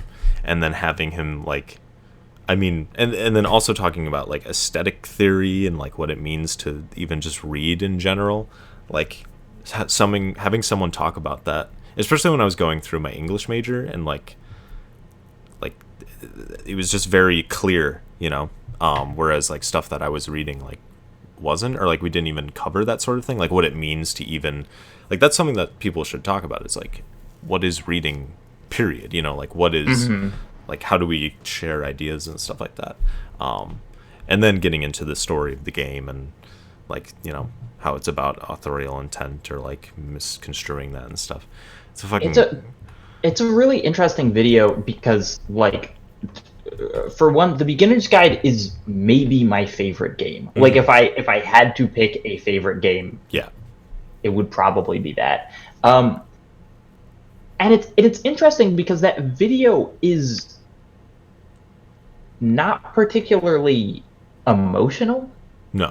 Like, and as someone who has created, like, we don't talk about Kenny, emotional content before, it's not like that's not his style, but he is doing a very thorough literary analysis of Mhm. it and kind of using it to talk about you know big terms. I think I saw that before every video essay had death of the author, and maybe Yeah, yeah. I'm not sure if he was responsible for that or if it was just everyone started talking about it at the same time. um, but it's like I watched that video immediately after I played the game, and I'm sure that it has in many ways affected my reading of it. Yeah. But like the beginner's guide is like a raw nerve of emotion for me, and it's Mhm. just interesting that like his video is not that Yeah. you know I guess yeah, it recontextualized like how I emotionally respond to the game from here on out, and like I can now, like I see like what's going on more than just hmm like you know, like I guess when you're going through the game the first time, you're sort of on Davy's side, right. and so like once that's, you know, the rug is pulled out from under you, you're kind of like, oh, what do I even, you know, what do I even think about this? And then, you know, you talk about like why, like when he's talking about basically it's a sort of knowing misrepresentation of some other person, for clout or whatever, you know, then you can hmm really get a handle on it. Or at least that's how it worked for me. I don't know. You said, you know, it changed how you thought about it, right? So, Yeah, you well, know. I mean, I just think I it's hard to remember what I thought before seeing the video Right. versus Yeah. after. um but I think what that game does is, which is so effective, is it on side for a real kind of non-characteristic way. Like it's not like he killed Coda or whatever. Hmm. It's just like the behavior that he has been doing the whole time has been inappropriate, Right. and but because you've been hearing it from him, you knew that. And I just think being someone who doesn't realize he's the bad guy, especially in a kind of like emotional relationship, is just like an immensely powerful Yeah. theme, you know, and so it was like that. I was kind of like punched in the face by the game, and then that video is kind of like, this is the purpose of the punch or Right. whatever. Yeah. Yeah. And it's like, okay, so now I know why I was but it's like, it's not like it doesn't hurt, No. you Yeah. know. And it's really interesting to kind of like, I know what it's doing on a textual representational level, Hmm. and I also know how it affects me, and those are kind of different, and Yeah. it's just weird to have both of those simultaneously, Hmm. like, as a thing. Right. Like, I mean, I guess I relate to Davey in some way. Like, everyone does. Everyone has like sort of imposter syndrome, and tries to. Obviously, not going to the extent of like repackaging someone's stuff and remixing it for your own benefit, but just. I mean, when Aaron Signal talked about it, it's like, what do? We just take people's ideas and like their art, and then like use them to make us look better or whatever, like we look smart or whatever. I think I that's. mean, I'm not gonna stop doing it. I know that it's not like I'm taking ownership over what other people do, but and it is so to make this all about us, it's like when you're a small creator, I don't know if you have this, but I have a thing all the time where I'm wondering if it's appropriate to like reach out to people who are slightly bigger than me, and it's like I don't want them to think that I am like basically riding the coattails of their work. yeah, But at the same time, I mean, that is kind of what I'm. It's like, it's inevitable that yeah, that would happen if you were publicly friends with, like a big creator, you would get a boost from that. yeah, And whether or not you're like true friends, it would happen. And I feel so weird about even approaching that concept with people, because I imagine that they get asks for that all the time. right, I don't know. I don't know if people are messaging, H-bomb every day and saying like, hey, can you feature my channel, or hey, I made this video, I think you'll like it, hmm, or like something like that. But it's a very weird position to be in. yeah. No, I mean, I definitely personally steer clear of like shilling myself in any way. I shouldn't say shilling. Just sharing my stuff at all, really. I do it now and again. There was like that one like Left Tube podcast or whatever that like I saw. I think you shared your art video to it. I think it was on Twitter, and I like shared mine just because for some reason that Magic Mike video got on Left Tube or BreadTube, the Yeah. subreddit, and I was like, all right, I guess if people. Well, I mean, and also that was, you were responding to a request to show work. Like, that's Yeah. barely promotion. I know, and they're small or whatever. But yeah, I try not to like, ask people for basically anything. I just put it on the Twitter and I put it on the Reddit, and then we'll see what happens. Like Lindsay Right. Ellis found that Magic Mike video just. I don't even know how, pure accident or getting it passed around somehow, hot potatoed into her hands.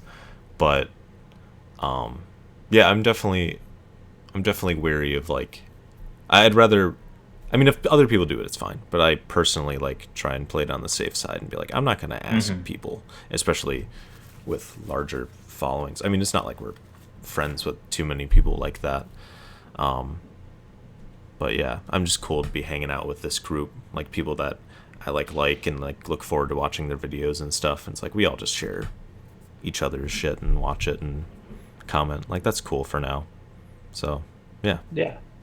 Did you have, this is not a tactful question, but like, do you want to make it big, like on YouTube? Because I feel like from an outside perspective, it seems like Zach is a guy who just like makes the content that he wants, and like just does that.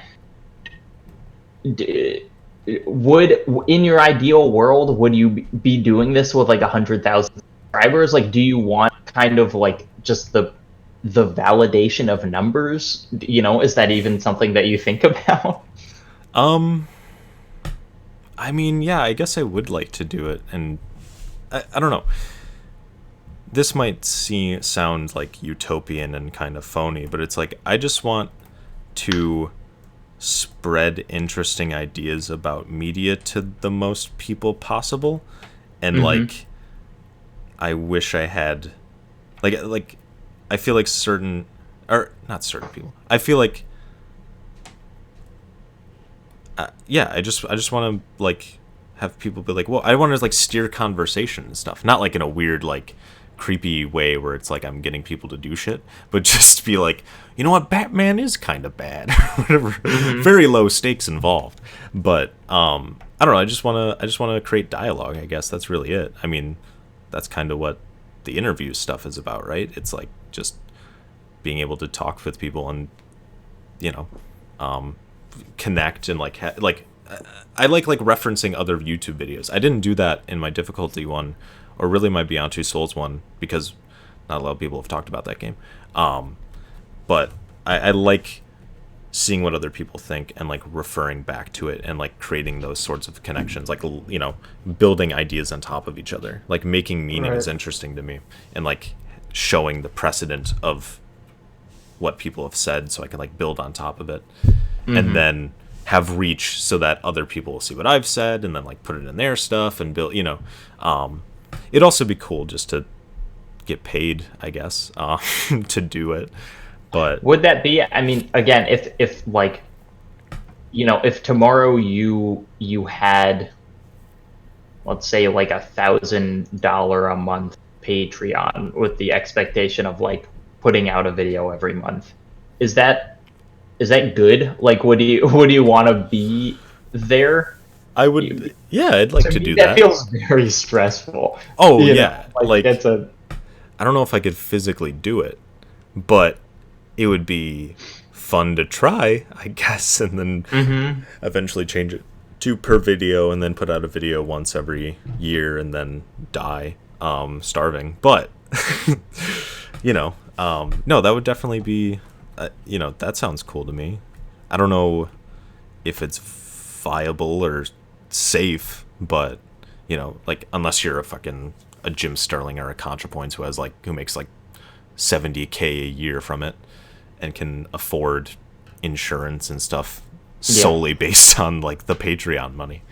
I mean, and it is not like this was something that I wrote about, but it's like I don't know what Danskin's making now. I think that it's significantly more probably than even was like a year ago when I Yeah. wrote the thing. But like the his Patreon jumped up hugely after he made a video, Yep. just like asked for money, and it worked because people want to support people. And it's like the amount that he made off his Patreon to be able to do it full time was like $27,000 a year. Yeah. And it's like he's someone who has hundreds of thousands of subscribers or whatever, and it's like, what does it mean that some of the biggest people, like he is one of the most prominent voices in this corner of video making, Yeah.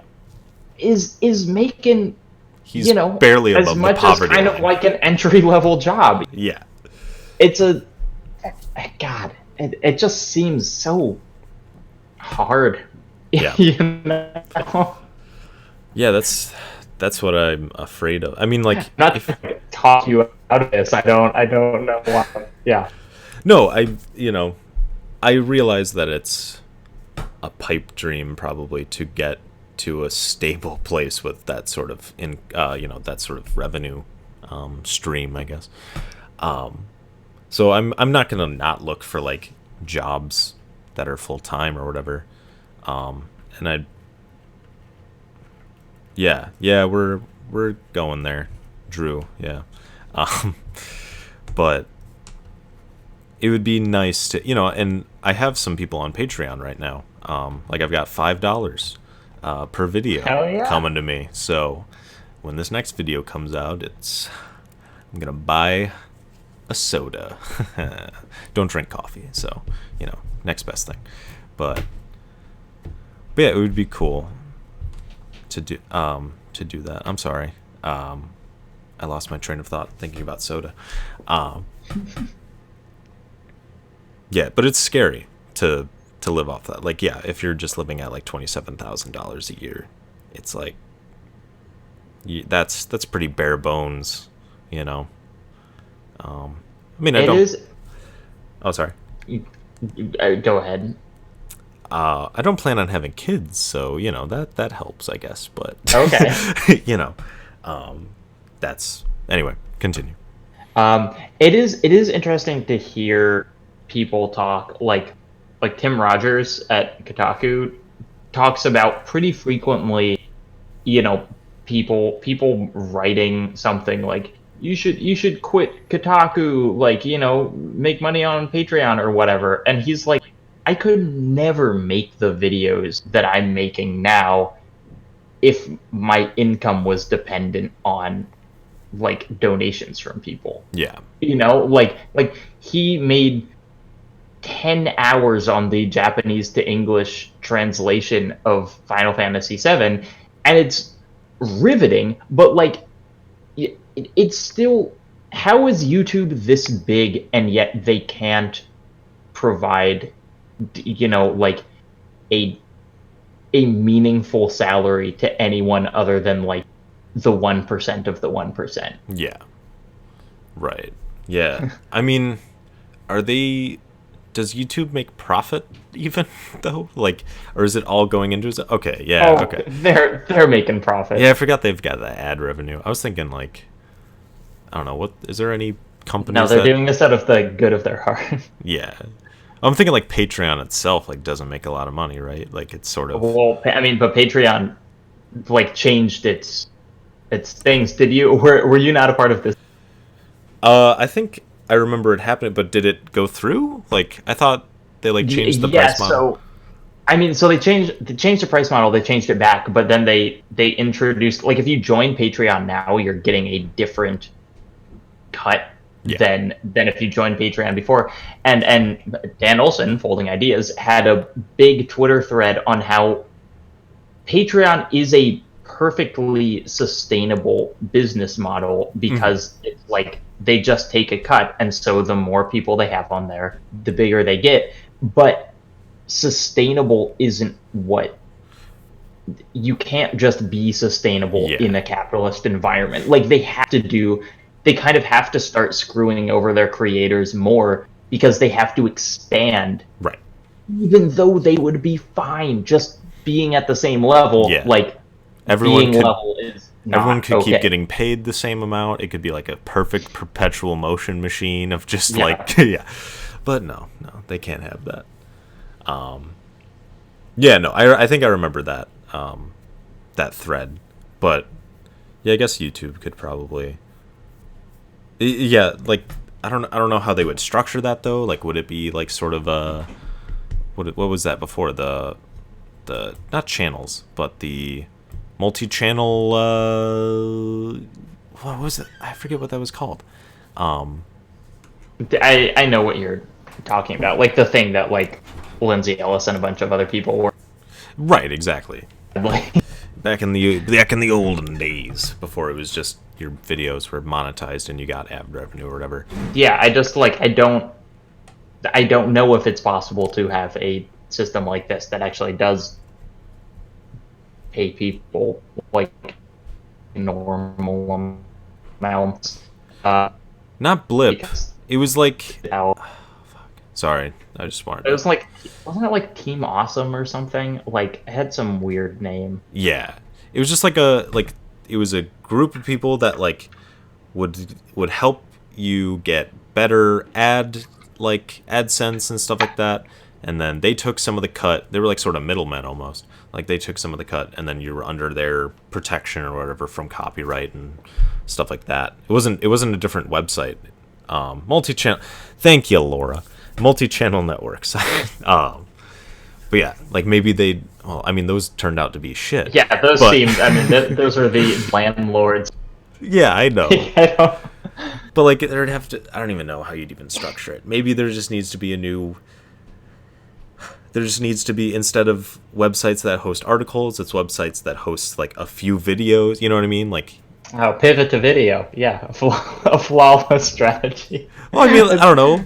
Fucking like make a Destructoid or a Kotaku that's just videos or something, and like they host them, and they don't. It's not like publicly available. It's like you have to be a part of it or whatever. It would. I would hate to have people have to pay for my videos. Like I like the democratization that YouTube allows. I mean that I've been able to watch all the videos that I've wanted and liked and have inspired me for free. So I would hate to put those behind a paywall. I don't think I would ever do like a Patreon exclusive video or anything like that. I mean, it's just so much effort. It's like making a video is so hard. The idea for me of having, even if I had 100 patrons, which seems like a crazy amount of people who would like give me money, making a video and being like, here, only 100 people can see it. No way. You know? I'm doing this for the internet pats on the back and because it's artistically fulfilling and whatever. But I want people to tell me I'm a good boy. Right, exactly.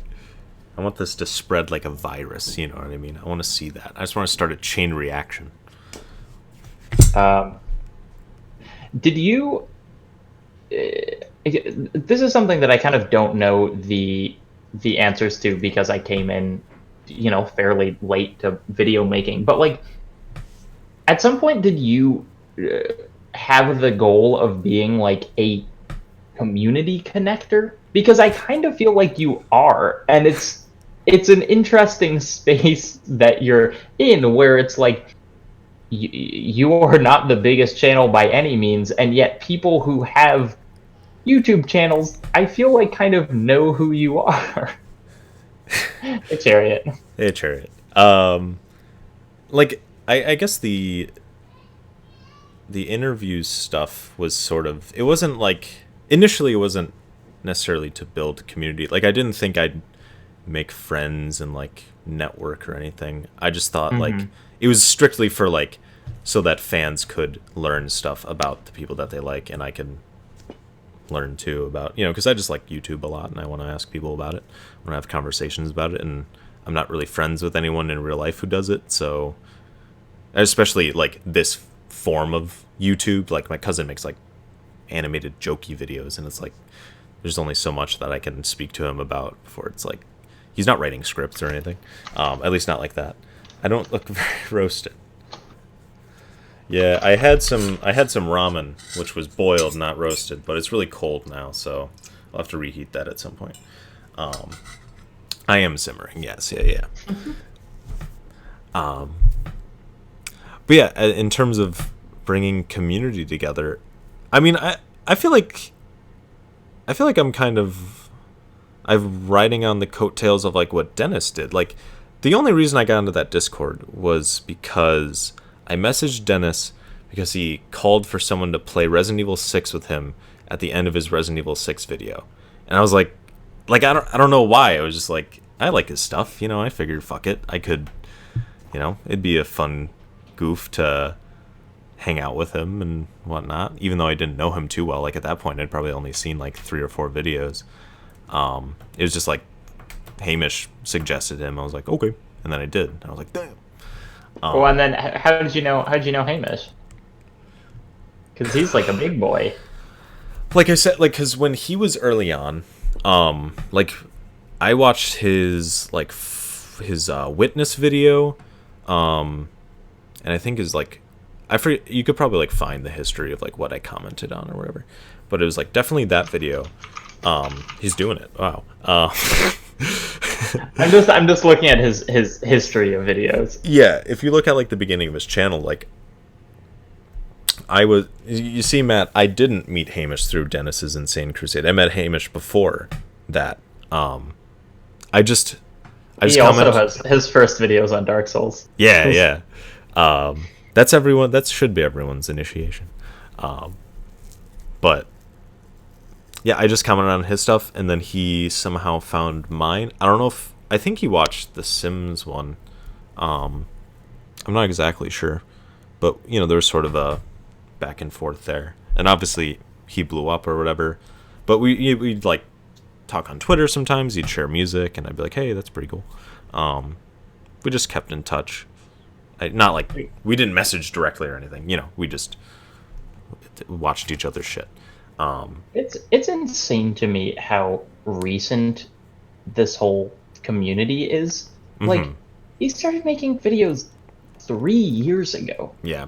Like 3 years, I guess, is a long time on the internet. But the fact that, like, now he feels like kind of one of the old guard of YouTube people. Yeah. It's like he's a dude. He's got 100,000 subscribers. He makes videos. Like, this is what he does. At 3 years, it's all insane to me. I mean, and he finds it insane, obviously. Like, that what was it, the snake truck? I don't even know what that game is called. Yeah, he was talking about that and that. So, dude, it's amazing how many people are sneaking talking about burnout into videos that are not ostensibly about burnout. Like, that was Jenny Nicholson had that thing where, did you see her like endgame video? No, I did not. No. That it almost literally falls apart halfway through. She says that like the footage was corrupted or whatever, but it also just seems like it was like, she was like, here are 7 things that I liked about Endgame, and then halfway through she just talks about how hard having to do a video that is like 7 things I like about Endgame is, as like an expectation of her content now. And he did, he kind of snuck this into writing about dangerous driving and snaky bus. Yeah, snaky bus. Thank you. And I mean, like, Nakey Jakey has been kind of talking about it in his own way, and I mean, Lindsay Ellis has been talking about it forever. Right. But it's like, boy, that this topic is not. You can't miss it. If you are watching people who make their living through this backbreaking, metaphorically, work, like, you're going to hear about how hard it is, which is good. Like, that's not a criticism of them. No, yeah, it's good to know, I guess, the dangers and like what we could know what the problem is if we can attempt to solve it. I don't know how we would, if we have any say over that, Me and you, we're gonna fix it right here. We're gonna make everyone's lives easier, and they don't have to make the videos they don't want, and everything will be universal basic income, baby. Yeah. Not by Yang. But to get back to the community stuff, I guess. Yes, please. It's fine that we went on that tangent. But yeah, so Dennis added me to the Discord, and then I just found more people there. I don't know if I don't feel like I'm that. Like, I want to be community oriented, but I don't feel like I'm too much. It's just I talk to people sometimes, and I helped edit a mixtape. Like, I was able to be like, guys, let's do this. If I know how people. I'm not gonna say this about the people in the Discord necessarily, but like, I know people who have like big ideas, and what we did wasn't even that big of an idea. But like, you have a big idea, and you're like, oh, it's so cool, and you're thinking about it, and you're like, you build it up, and you think it's great, and then you just never do it because no one like pulls the trigger. So I had to be the guy that's like, all right, let's do this. I'll upload it, I'll edit it, just fucking get the shit in. So it's not, it wasn't too much work or anything. It wasn't like I reached out and stuff. We're all in the same place. I don't know. I feel weird. I mean, I'm glad people think I'm like a community sort of guy, but I mean, maybe this is just me. Like everyone gets community differently or whatever, but like, to me it felt like, you seem. Do you know the term like the comedian's comedian, where it's Okay. like, it's like, other. He's not like for wide audiences, but like everyone who does comedy likes this guy. Yeah. That kind of felt like, just as someone who I had like never heard of, no offense, before Yeah. before entering this, and then, oh, Zach is in like every one of these groups, and like, it's just, I don't mean to make you feel weird by saying this. It was just like a kind of cool and surprising thing to learn as I was kind of coming into the airlock Yeah. of video creator space. Okay. Well, I guess you're right. I do know people, I suppose. Like, if that's what community is, yeah, I do. I do know people, and like, it's nice that I don't know if this is true, but like, if I inspired you or like let you realize that like the boundaries between people aren't as like solid as they are, it's just like all you need to do is message them, and if they like you and like your stuff, like you can get in. Like there's no like the barrier to entry is so low. Then like yeah, Right. I'm glad I was able to do that. And I guess that the interviews are sort of like are indicative of that. Like themselves, they aren't like, let's all build a moat together or something. I don't know why moat, but just like, yeah, being like, these are normal people who will have fucking conversations and stuff.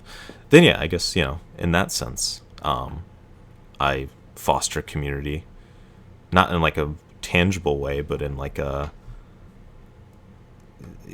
just give you the idea that I it can think it is exist. tangible. I think you shouldn't sell yourself short. Okay, I just said I don't want to make you feel uncomfortable.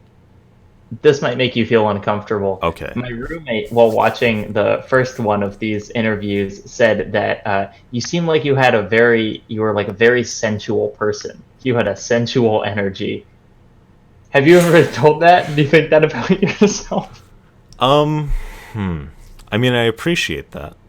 You did make a video where he stripped. Right. Sensual. Did they explain any more, or just that? Just sensual. Nothing. No qualifiers. No explanation.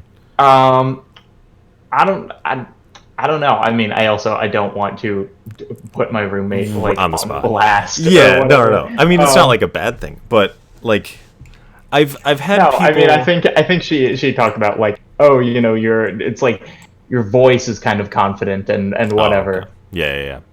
Well, thank you. I have. I don't even know how to react to that sort of thing because I don't want to like internalize it and like. This is how I'm going to roast you. It's not through insults. It's just through making you uncomfortable with compliments. Right. I'm very uncomfortable with compliments and gifts and things like that. I mean, you can do them, and I appreciate them, but also it's like And my PO box is. right. It's just like I need to internally hurt myself to compensate. You know what I mean? Good, healthy behavior. But I have gotten people at like one of my teachers was like he would always say like I have a good energy. and stuff. I'm so interested. No, I know. Starting with one of your teachers. He told me that I just had a good energy like talking to him. Like he liked talking. I don't know. And I guess he was like a semi-spiritual guy. But like he's said like I have a good aura and stuff. And it's like as like a pretty staunch materialist, I'm like, okay, I guess. Whatever. You can have your spirits. Right. But yeah, I guess I've gotten stuff like that. I don't know. I like talking to people, and I'm glad that they enjoy talking to me. If Are you an extrovert? Like, do you, I told this to. Oh, sorry. But Wait, yeah, no, go on. Wait, could you repeat what you said? Because you like garbled. Oh, I said, are you an extrovert, knowing that these are kind of artificial? Like, you don't have to just be like yes or no. Uh-huh.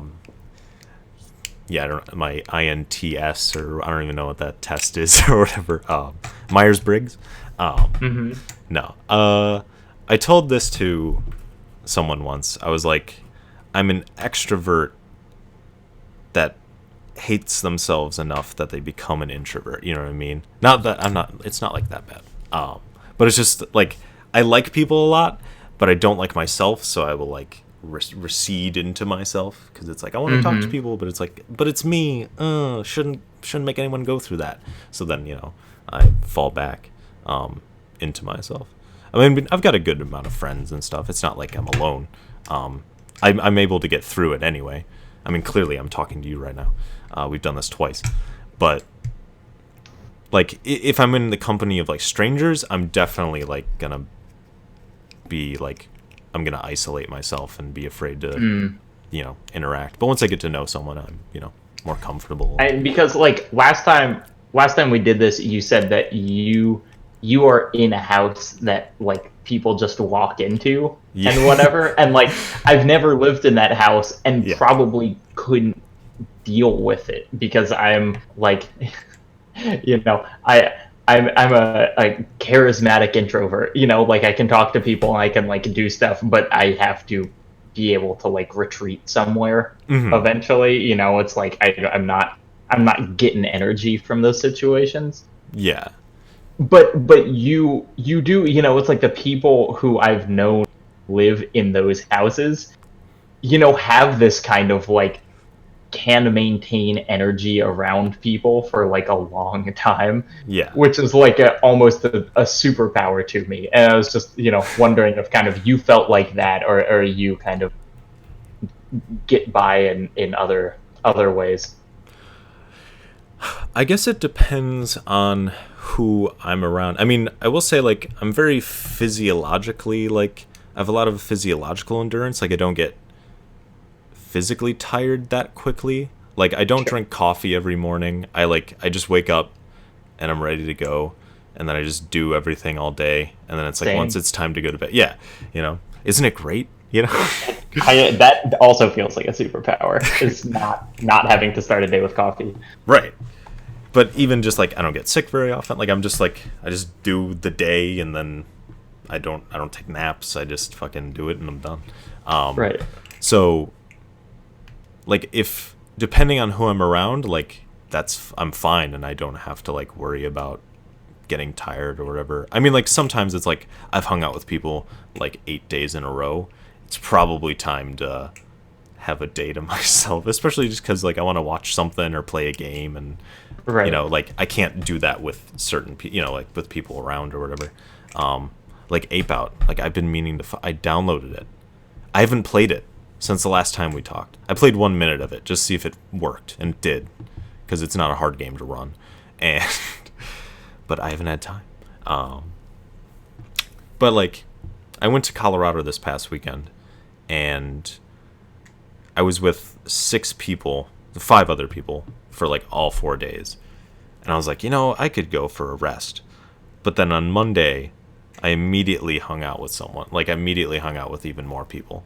But I was okay with it, just because it was, I went to work and I was kind of alone. Like, I was with other coworkers, but it wasn't like I had to interact with them too much. I just checked in books and did customer service or whatever. I do a lot of emotional labor. Apparently, I'm just always maybe I am an extrovert, and I'm okay.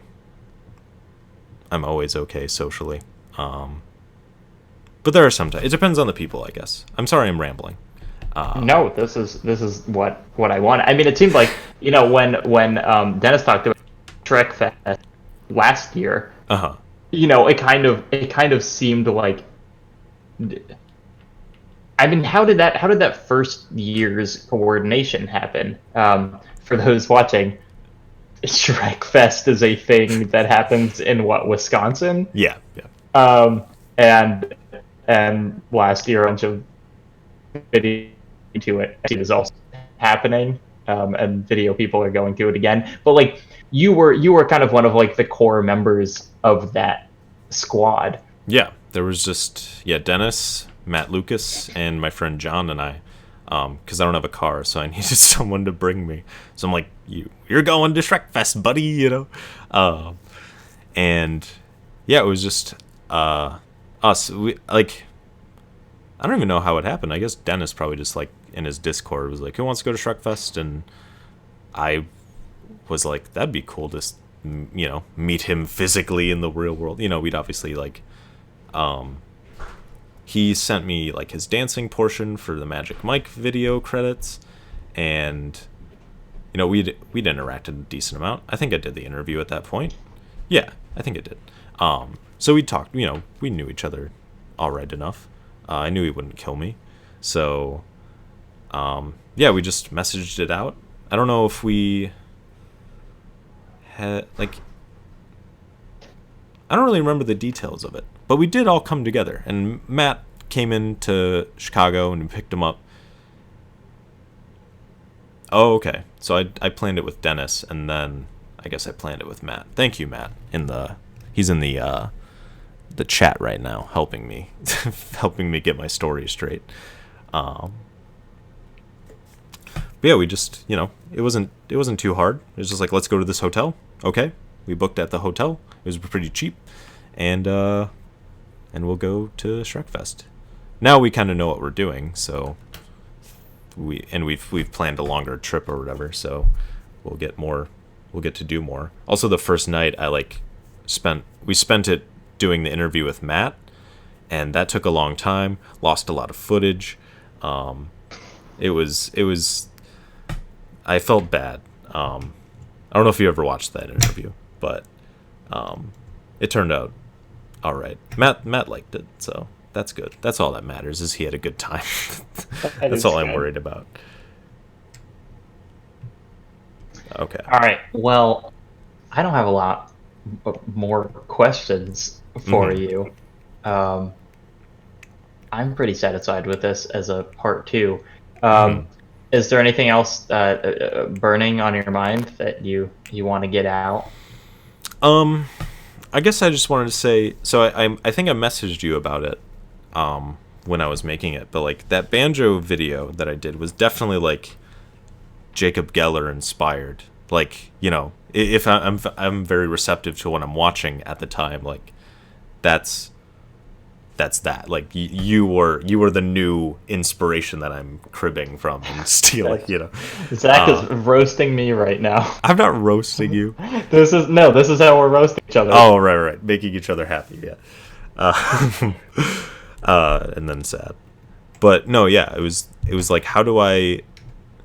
Someone in the chat was like, Zach's is the worst video because like it's very melodramatic for such a like simple topic, and I was like, no, that's like my style, baby. I'm like, but it's like, that's what I want to like convey that, I want to be able to do that, and that's your bag, is being able to create like some sort of emotional storytelling with your videos. So I wanted to incorporate that. So I just wanted to let you know, since you have seen it now. That's incredibly kind. And I told you that I have such a like weird emotional connection just to that song. So like any version of I Love You, New York, but you're letting me down is just like instantly just cuts to the heart. Beautiful. I hope you shed a tear, and you dislike banjo a little bit more, for making me feel that way. But yeah, I just wanted to let you know that. Thank you for making videos. That's awesome. That's so nice to hear. And now, hopefully, my next video, I'm gonna be talking about Resident Evil 4, and its sort of story and themes. Yeah. Story analysis of Resident Evil 4 is something interested in. Right, because there's nothing. It's all like gameplay, except for this one video that goes into like some of the symbology or whatever. But that's just like basic, like what is it referencing and stuff like that with its iconography. Are you gonna use Dennis's like 7-year-old video of Luis getting impaled? Oh shit! Yep. Leon. Now I am. Thank you. I'll ask his permission, but I definitely want to do that. So if you're watching, because I think he sometimes watches or listens to the interviews after they've been posted. Dennis, I'm using your shit. Thank you. So do you make it 2 hours into this? Right. But what was I gonna say? I definitely want to. I'm gonna crib from you, sort of your. Like I said before, like you have very tight scripts that just like get straight into it. Like they don't fuck around. Like the Beyond Two Souls video has like an intro talking about why I'm making the video, and then like the intro that's like describing the whole like plot or whatever. It's like that shit's gotta get cut. You know what I mean? I'm just going straight into it. I ain't giving any qualifiers or anything. I just want to start. I mean, I think especially with like Resident Evil 4, like you don't need to explain what that game is, Right. You know, like that's. I think the just like the knowledge base of people who watch these kind of videos on YouTube is so huge usually that it's like you they know what game you're talking about, like unless it's like a crazy indie, or like I haven't played Beyond, so I did appreciate like the plot synopsis of it, but like yeah, I think trying to talk about everything or even touch on everything in a video is just impossible. Right. So, being like there are a million other videos about gameplay. I don't need to talk about the gun upgrade system in Resi 4. Right. Even though it's incredible. I mean, like, I'm going to talk about that in terms of like how it impacts the meaning of it, but I'm not going to be like, here it is, I'm going to explain it in depth. I'm just going to like seems like the Ret 9 is just the superior option in every situation. I don't think I'll say that. Are you a bad enough dude? Exactly. I mean, that's what the story is anyway. But yeah, I'm not gonna because I've been watching like Resident Evil 4 analysis videos. Like I just look it up and I'm just watching like the first like 10 or whatever, just to make sure that I'm not covering things that other people have said.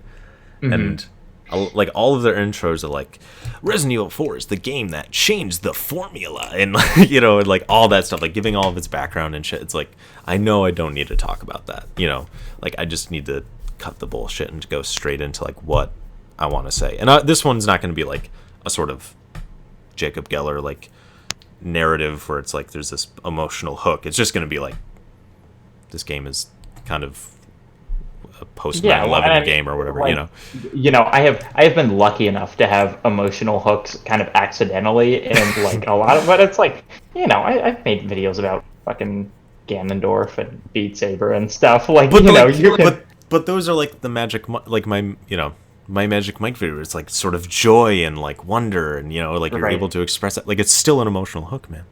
You still got it. It's not like sad, but it gets you hyped, or it gets you wanting to play Beat Saber, I guess. I played Beat Saber earlier today. Of course you did. You get fucking hyped before this interview. How often do you play? Like every day? More days than not. Okay. Yeah. Yeah, because it's like okay, I don't know if this is your work.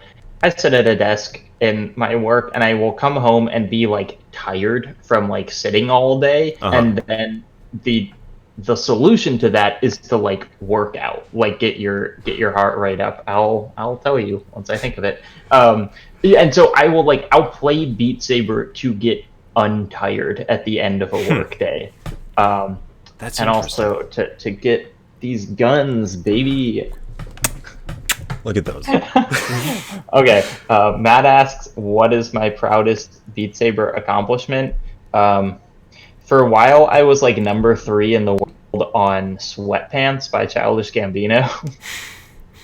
That was pretty good. I don't know what my proudest Beat Saber accomplishment is. I made a video that like 9,000 people watched on it. That's pretty good. Yeah. I mean, you also played through the entirety of Shrek, which like that's long fucking thing. Like you might not have gotten a great score on it, but just the endurance. Great score. Did you get a great score? No, because I was playing on no fail, because I didn't want to have to start it over. Like there's no fast forwarding in Beat Saber. Or at least there wasn't at that time. Yeah. So it's like if I fail on like the dragon section, I'm going right back to the beginning, baby. That should be your next move. You should 24-hour live stream for charity. That'll be the next one. You Dude, I do not think I could be in VR for 24 hours. I think my eyes would yeah. like run out in the helmet. Find a 5 hour straight live stream of you trying to beat Shrek, no fail, for charity. For charity. Yeah, that's the big thing, though. All right, dog. You wanna call this? We're at like 2 hours almost exactly. Yeah. This feels This feels appropriate. like a good place. Thanks everyone in the chat, Matt Thank you. and Select Screen. Mm-hmm. And I know who you are. And Laura, I don't know if you're still here, and Chariot, and Yeah. Hamdi, and Atmos, and Dennis. Hope your wedding was fun. And GeoCities Online. Can't believe Dennis got married. And Indie Bites, okay. Oh yeah, I forgot. Fork jumped in for one message and then dipped. Oh, he's there. Fuck, I'm sorry. Yeah, I was scrolling up. That was extra rude because he had a message on him. Fuck. Alright, I love you all. All right, thank you, Jacob. You're a great interviewer. Honestly, you should probably consider doing this and taking my taking the throne away I'm from taking me. a channel. Just give me that YouTube code. I'm in. Okay, yeah, actually, you can. Let me send that to you really quick.